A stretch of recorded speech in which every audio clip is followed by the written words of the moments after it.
할렐루야. 이렇게 역사와 전통이 있는 우리 봉산교회로 또 불러주시고 또 초대해 주셔서 감사드립니다. 저는 아시다시피 개성 고등학교에서 왔는데요.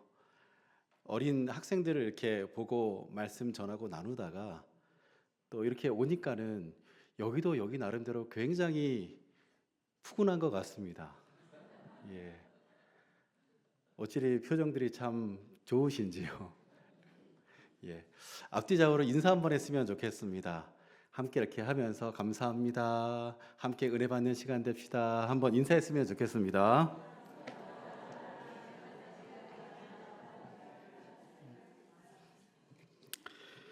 요즘에는 참 희한하게요. 애들은 정말 말을 안 듣습니다.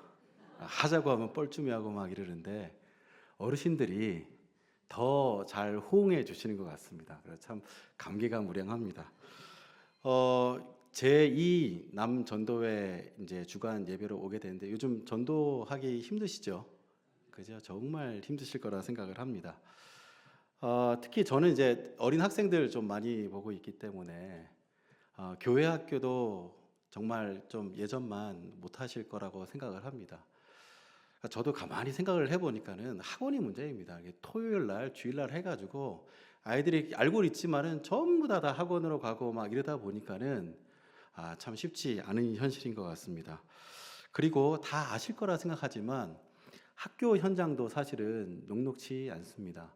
그래서 학교에서 이제 아이들 복음 전하다 보면 저희 개성학교를 다 아시겠지만 잘 모르시는 분들은 그래요. 목사님 좋겠습니다. 우리 선생님들도 믿는 분들, 그리고 학생들도 오면은 전부 다 신앙생활하고 그렇게 알고 있는 분들도 많습니다.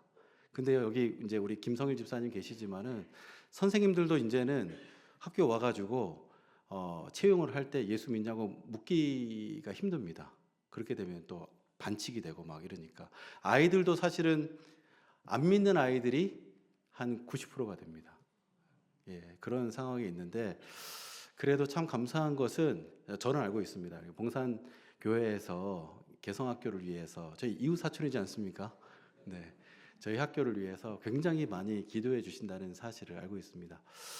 그래서 저희 학교에 이제 그 아이들이 90% 정도가 교회를 좀 안 다니지만 학교 안에서 성경을 가르칠 수 있고 아침마다 기도하고 그리고 엊그저께는 그 부활절 대수양회로 드렸습니다. 원래는 4월 20일이 그 부활절인데요. 학교 이제 중간고사의 코앞에 있다 보니까 저희 좀 땡겨서 대구 삼덕교회에서 전 교생이 다 모여서 같이 예배를 드렸습니다. 근데 이 복음의 선교와 전도의 역사가 흘러간다는 사실입니다. 그래서 아무리 힘들지만 또 됩니다. 그래서 제가 잠깐 그 PPT를 좀 준비를 해 왔는데 좀 넘어갈 거 좀 넘어가시고 한번 보셨으면 좋겠습니다. 이거 넘어가 주시고, 예, 이게 다 아시니까 넘어가 주시고, 예, 저희가 지금 이제 학교에서 2학년을 대상으로 학교에서 세례를 주는데 세례 주는 학교가 사실은 많이 없습니다. 근데 저희 개성고등학교에서는 아이들 세례식을 2학년들 대상으로 하고 있습니다. 정원이 300명인데 전학갈 아이들 빼면은 300명에서 한 250에서 한 300명 사이 있는데 아이들이 세례를 많이 받습니다. 많이 받고요. 코로나 때는 굉장히 힘들었습니다. 그때는 아예 세례식도 엄두도 못 내고 있다가 작년에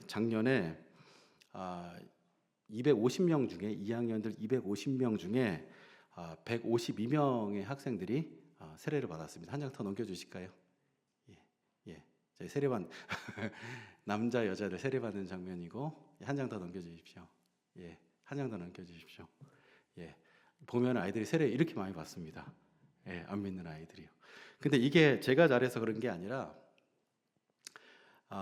우리 지역교회에서 또 특별히 봉산교회에서 기도해 주시는 덕분이라 이렇게 생각을 합니다.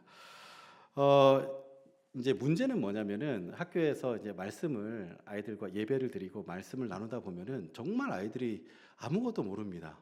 처음에 이제 진짜 이게 선교지에서 있는 일이 아니라 학교에 오면 제가 목사인지도 모릅니다.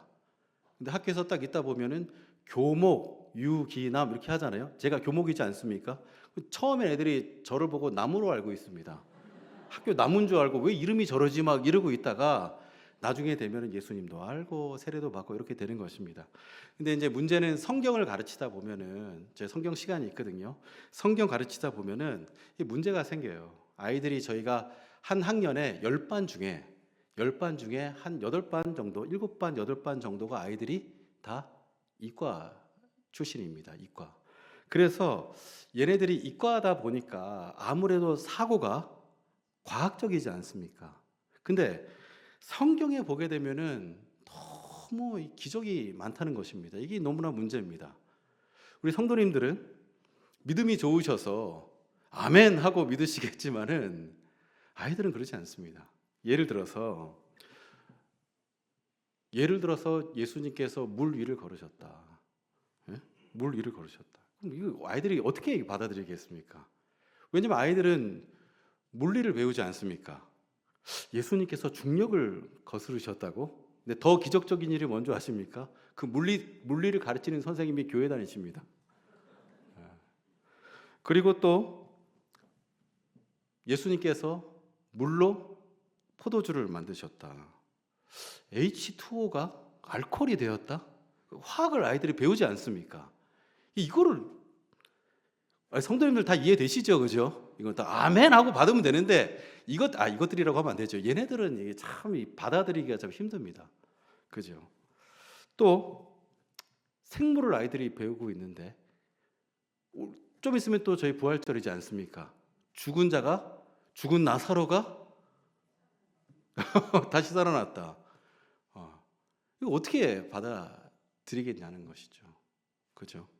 그래서 아이들이 이제 부활절을 하면서도 굉장히 어떻게 보면은 아이들에게 신앙을 알려주고 얘기하는 게 굉장히 힘들어요. 저희도 부활절 계란 다 나눠 먹었거든요. 설명을 해줘야 됩니다. 부활절 계란을 왜 먹게? 그러면 죽은 자가 다시 살아난다. 너희들도 나중에 부활하게 될 거야. 잘 못 알아듣습니다. 어떤 아이들은 의뢰이 딱 있다가 단백질 보충으로 먹는 아이들도 많이 있다는 사실입니다.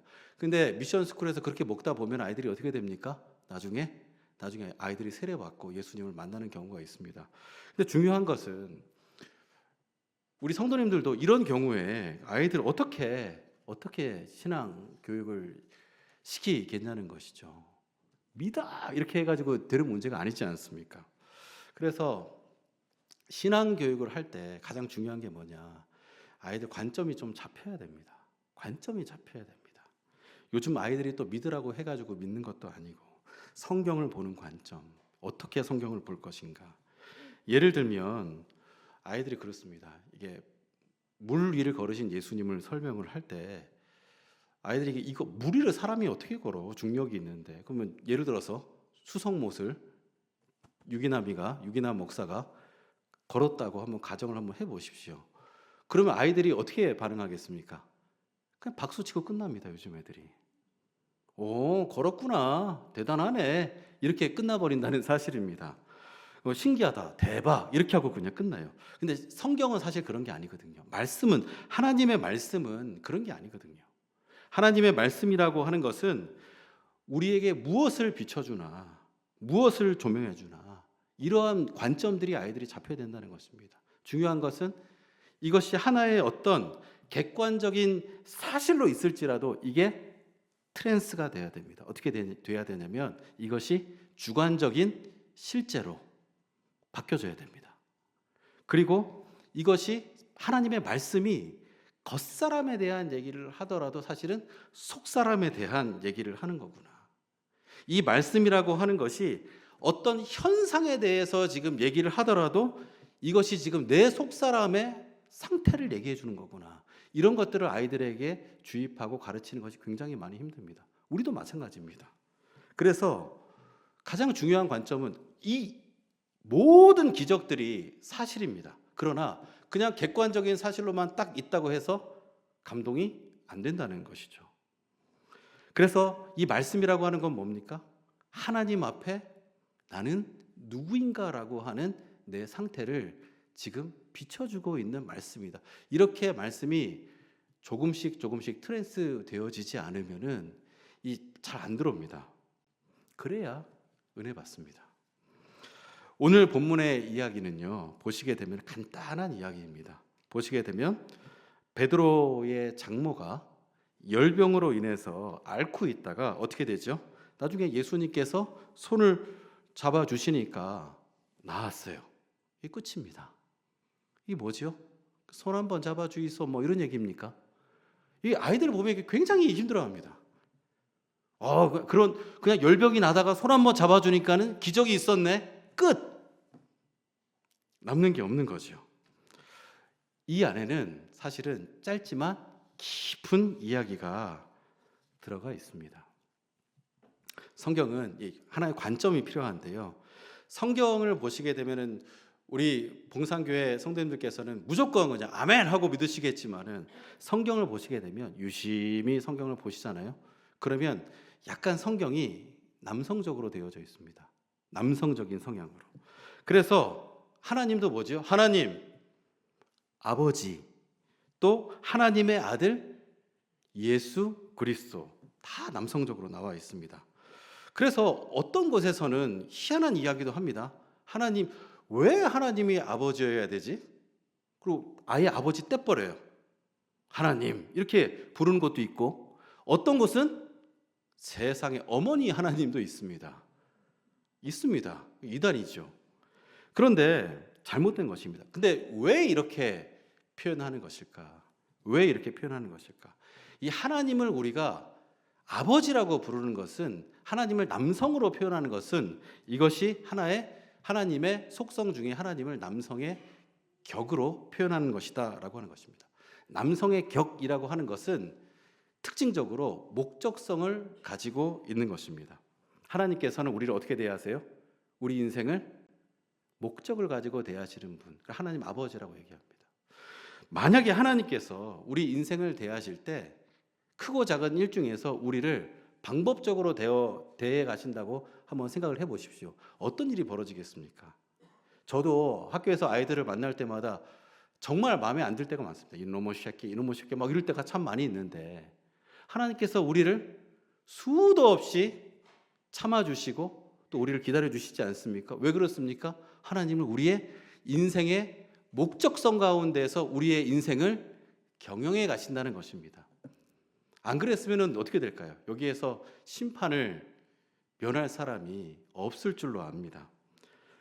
하나님께서는 그래서 우리의 아버지시고 모든 인생을 목적을 가지고 이끌어 가시는 분이시다라고 하는 말입니다.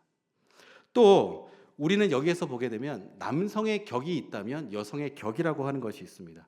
여성의 격은 뭐냐면, 여성의 격은 방법성을 가지고 있다라고 하는 것입니다. 방법적으로.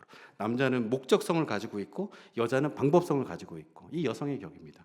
그래서 남자와 여자가 사실은 차이가 있을까요, 없을까요? 차이가 많이 있습니다. 그 아이들만 데리고 와서 백화점만 데려가도 달라요. 남자애들은 굉장히 단순합니다. 남자애들은 백화점 데려가서 자기가 만약에 원하는 거 하나 있잖아요. 뭐 내가 여기 만약에 축구화를 사러 가야 되겠다. 그러면 어떻게 합니까? 딱 가가지고 축구화만 떡 집어와요. 단순해요. 그런데 여자들은 어떻습니까? 여자들은 만약에 백화점, 현대백화점을 갔는데 거기에 딱 가다가 1+1 세일이라 그래요. 와서 거기서 90% 세일 해봐요. 그러면 그 다음에 어떻게 됩니까? 이게 뭔지 저게 뭔지 계속해서, 특별히 이렇게 여성분들이 같이 백화점을 가잖아요. 그렇게 둘러보고 나중에 또 어떻게 해요? 또 한 바퀴 둘러보자고. 그러면 출색을 하지 않습니까? 남자와 여자가 다르다는 것입니다. 그런데요, 이 말씀을 보게 되면은 우리가 여기에서 그 남자라고, 그러니까 우리의 겉사람이 남자라고 해서 다 남성의 격을 가지고 있다는 것은 아니라는 뜻입니다. 우리의 속사람이 어떤 남자라 하더라도 그 속사람이 방법적으로 여성의 격을 가지신 분이 있고, 또 여성분이더라도 그 속사람이 남성의 격을 가지신 분이, 목적성을 가지신 분이 있다라고 하는 것입니다. 그래서 보면 그 속사람에 대한 얘기죠. 오늘 본문의 말씀으로 딱 돌아와서 보시게 되면은 오늘 베드로의 장모 이야기가 나오지 않습니까? 이 장모라고 하는 말은 뭡니까? 장모라고 하는 말은 여성의 격을 가지고 있다라고 하는 말입니다. 여성의 격을 가지고 있다라고 하는 게 뭐라고요? 어떻게로 가지고 있다고요. 그래서 지금 여기에 이 베드로의 장모가 어떻게 됐습니까? 열병이 걸렸어요. 열병이 뭐죠? 열이 펄펄 나는 거예요. 열이 왜 납니까? 여기에서요. 이런 거 궁금하지 않으십니까? 열받아서. 누구 때문에요? 베드로 때문에 그렇습니다. 베서방이 지금 자기 생계를 지금 그만두고 지금 뭐 하겠다는 겁니까? 예수님 지금 따라다니지 않습니까? 베드로가 직업이 뭐였는데요? 어부요. 이 어부해가지고 자기 집 먹여 살리고 건사하고 하는 건데 그물도 다 버리고 배도 다 버리고 가면은 예수님 따라가면은 예? 그 아내는 누가 먹여 살리고 자식들은 누가 먹여 살립니까? 열 받게 생겼습니까? 안 생겼습니까? 열 받죠, 와서. 지금 이제 한의학적으로 이렇게 보게 되면 이 열병이 뭐겠습니까? 화병. 화가 치밀어 오는 겁니다. 제가 볼 때는 이 봉산교회는 화병 아무도 없으신 줄 믿습니다. 근데 진짜 아이들도 보면은 답답한 짓 하고 막 골라서 하잖아요. 그럼 어떻습니까? 저놈의 자식 이러면서 막 열이 확 올라올 때가 있지 않습니까? 그러니까 지금 여기에서 베드로의 장모도 지금 어떻게 해요? 지금 열이 받는 거예요. 근데 아무리 내가 생각을 해도 베드로의 장모님이 생각을 해도 당시의 시대로 봤을 때 여자가 일할 수 있는 때도 아니고 그물 버리고 배 버리고 가면 이거 어떻게 합니까 이거? 이게 지금 베드로의 장모가 생각할 때 어떻게 이렇게 생각한들 지금 답이 없는 겁니다. 노답인 겁니다. 아무리 설득을 해도 지금 어떻게 해요? 다 버리고 예수님 쫓아가겠다는데. 그러니까는 지금 완전히 그냥 속이 화병으로 해서 잠도 안 오고 근심이 되고 이런 상태죠. 우리도 마찬가지입니다. 인생을 살아가면서 지금 우리가 이 시대를 보면서 어떻게 보면은 이 인생을 생각하는 모든 사고가 방법적일 때가 굉장히 많다고 저는 생각을 합니다. 학교에서도 이런 애들 많습니다. 학교에서도 아픈 애들 많습니다. 학교에서도 이렇게 저도 제가 상담 자격증을 이제 땄는데요. 상담실에 아이들이 넘칩니다. 보건실에 아이들이 넘칩니다. 근데 아이들이 뭔 생각하겠습니까? 자기가 자기 인생을 봐도 지금 답이 나와요, 안 나와요? 우리 아버님들께서 그러시잖아요. 밥만 먹고 공부하라고 그러는데 그것도 못해 막 그럴 때 있지 않습니까? 근데 아이들이 시험만 끝나면 저희 학교는 학비가 좀 비싸거든요. 애들이 그럽니다. 엄마 미안 이러면서 하늘의 별이 막 밝아 보인다고. 자기 인생을 자기가 봐도 이게 답이 나옵니까 안 나옵니까? 나오겠습니까 안 나오겠습니까? 답 안 나옵니다. 제가 볼 때는 우리 봉산교회 성도님들께서 믿음이 좋으신 것 같습니다. 답이 안 나옵니다. 지금 인생에 대해서 혹은 이 세상 돌아가는 것들에 대해서 한번 생각을 한번 해보십시오. 답이 나옵니까 안 나옵니까? 정말 보면은 하나하나 이 인생을 살아가는 것이 우리가 어떤 방법적인 것이 필요하지만 how로 어떻게를 물어가잖아요. 그러면 정말 답이 안 나올 때가 많다는 것입니다. 저도 그래요. 제가 학생들이지만 보면은 정말 노답인 애들 많습니다. 성도님도 그러시죠? 내 새끼지만 이럴 때 많습니다. 그죠? 근데 그럴 때 어떻게 합니까? 어떻게 해야 되겠습니까? 아무리 봐도 아이들도 볼 때마다 그래요. 기도가 그 밥 먹여주냐고, 교회 다니면 밥 먹여주냐고. 그러면서 항상 그 마음속에 방법성이 하우가 강하니까 방법적으로 보면은 진짜 컴컴합니다. 그럴 때 여기에서 베드로의 장모에게 다가오시는 분이 누굽니까? 하나님의 아들 예수 그리스도. 아까 전에도 말씀드렸죠. 예수 그리스도께서 오셨을 때 이분은 무엇으로 오십니까? 아들이라고 하는 표현이 무엇입니까? 남성의 격을 가졌다. 다시 말해서 무엇으로 오셨다고요? 목적성 가운데에서 오셨다라고 하는 것입니다. 그래서 한번 상상을 해보십시오. 예수님께서 이 베드로 장모의 손을 잡아주세요. 이 손 잡은 게 뭐라고? 손 한번 잡아주이소. 이게 뭐라고요, 이게? 손 많이 잡아주시지 않습니까? 근데 이 얘기가 어떤 얘기입니까? 결국에는 인생을 모든 것을 그냥 방법으로 사는 사람이 이 안에서 뭘 만났다는 겁니까? 인생의 목적을 만났다라고 하는 것입니다. 그러니까요, 열병이 나왔어요. 인생의 모든 것을 방법적으로 계산하면서 살지 않습니까? 그럼 어떻게 됩니까? 답이 안 나와요. 반드시 그 인생 안에는 무엇이 있어야 됩니까? 내 인생의 목적이 발견되어야 합니다. 아무리 인간의 통밥으로 머리로 막 굴려보고 생각해봐도 답이 안 나오는데요. 그래서 우리는 이 안에서 이 목적성 가운데 더 하잖아요. 그러면 어떻게 바뀌어집니까? 내가 사명받은 사람으로 바뀌어진다고요. 믿으시면 아멘 한번 하겠습니다. 아이들도 마찬가지입니다. 아이들 뭘 위해서 기도해야 됩니까? 아이들 사명 발견해야 돼요. 저희 개성학교 와가지고 다 공부 잘한다, 다 서울대학교 간다, 거짓말인 거 아시지 않습니까? 근데 아이들 여기에서 아이들 그래요. 그 황금 같은 시간에 성경 왜 가르치냐, 예배 왜 드리냐, 아이들 사명 발견하라고요. 내가 1학년, 2학년, 3학년 가보면요 정말 답이 안 나오는 거 압니다. 얼마나 날고 기는 아이들이 많은데요. 근데 그 안에서 어떻게 해야 됩니까? 그 안에 내 인생의 목적을 가지신 예수님 발견하고 그 안에서 사명을 발견하는 사람이 되지 않습니까? 그럼 어떻게 돼요? 사람이 바뀝니다. 내 안에 열병이 가라앉습니다. 그래서 애들한테도 계속해서 여기에서 가르쳐주는 것이 무엇입니까? 아이들 이 안에서 예수님 만나고 그 안에서 사명 찾게 하는 것들인 줄 믿습니다. 이 세상을 보면 참 답이 없습니다. 이 방법적으로 생각하면 답이 없습니다. 나라도 한번 생각을 해보십시오. 나라도 좌우로 갈려서 아무리 봐도 답이 없습니다. 이거 어떻게 풀어야 되겠습니까? 그런데 그 안에 예수 그리스도의 손을 잡을 때 목적성 가운데 우리의 모든 일들이 회복됨을 믿습니다. 아이들이 볼 때 제일 노답이 뭔지 아십니까? 기도하는 거예요. 근데 기도 왜 합니까? 우리가 마치 예수님의 손을 잡는 것과 마찬가지입니다.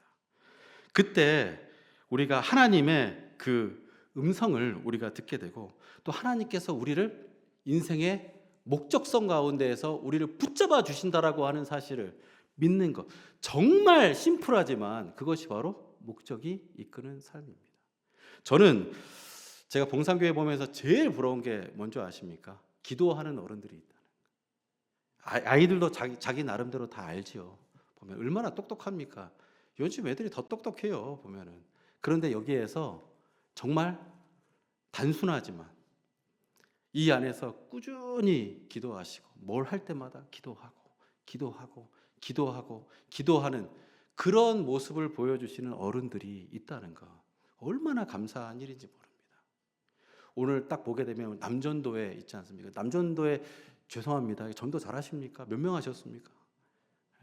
근데 남전도회가 하셔야 될 일이 뭘 것 같습니까? 기도하셔야 돼요. 이 안에서 목적성을 놓고 내가 여기에서 아이들에게 기도하는 모습으로 나아가지 그 이미지 하나가, 그 모습 하나가 저는 정말 크다고 생각을 합니다. 그래서 오늘 결국에 보시게 되면은 베드로 장모의 손을 잡으신 예수님, 이 그림은 어찌 보면은 우리 인생의 모든 인생에 지금 방법이 넘쳐 흐르는 시대에 예수 그리스도의 남성의 격, 그 목적성이 그 함께 손을 잡은 모습이라고 보시면 됩니다. 이게 돼야 우울증 안 걸리고 스트레스 안 받고 히스테리 안 받고 살아가게 될 줄 믿습니다.